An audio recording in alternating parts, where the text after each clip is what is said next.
Nous vous demandons aujourd'hui de rehausser à un niveau digne la subvention accordée à l'association Le Refuge. Il aura fallu que l'opposition, et en particulier la présidente du groupe Les Républicains, Florence Berthoud, se roule par terre depuis plusieurs mois pour que vous acceptiez de réexaminer la somme extrêmement et de plus en plus modeste que la ville de Paris verse à cette structure. Alors, que fait le Refuge ? Le Refuge est la seule, je dis bien la seule organisation associative qui propose de donner un toit et un soutien psychologique et médical aux homosexuels qui n'ont plus rien, aux homosexuels qui ont été rejetés par leur famille et qui n'ont plus de ressources. Pour 300 jeunes par an, le Refuge représente le tout dernier recours. Et les jeunes sont de plus en plus nombreux à faire appel à cet organisme. Ils sont 20 et quelques % de plus chaque année à faire appel à lui. C'est un organisme qui est donc de plus en plus sollicité, mais c'est un organisme auquel nous versons une aide financière qui décroît significativement. Alors, je me demande pourquoi. J'avoue avoir beaucoup de mal à comprendre cette pingrerie soudaine de la ville de Paris, elle qui a généralement la main très leste envers le monde associatif, à qui elle accorde 270 millions d'euros par an.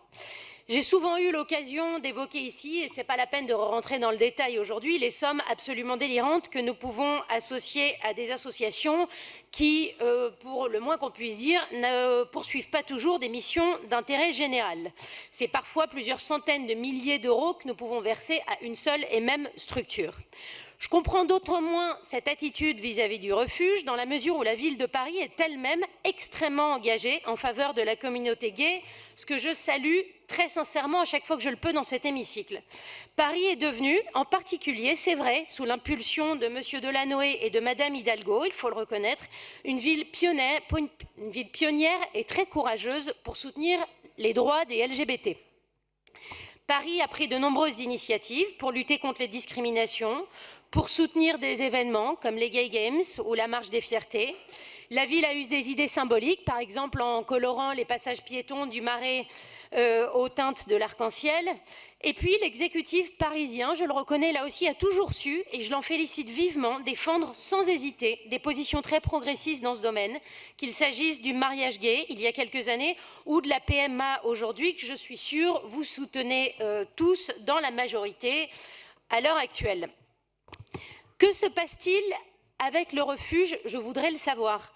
Pourquoi êtes-vous si réfractaire? C'est une association qui ne touchait déjà pas grand-chose de notre part, malgré tout ce qu'elle fait. Elle touchait, je crois, 6 000 € en 2015, et puis seulement 3 000 € en 2017, et puis plus que 1 000 € l'année dernière. On parle quand même d'une association qui accomplit une tâche essentielle pour les victimes de l'homophobie et qui semble être en parfaite ligne avec la politique sociale de la ville de Paris.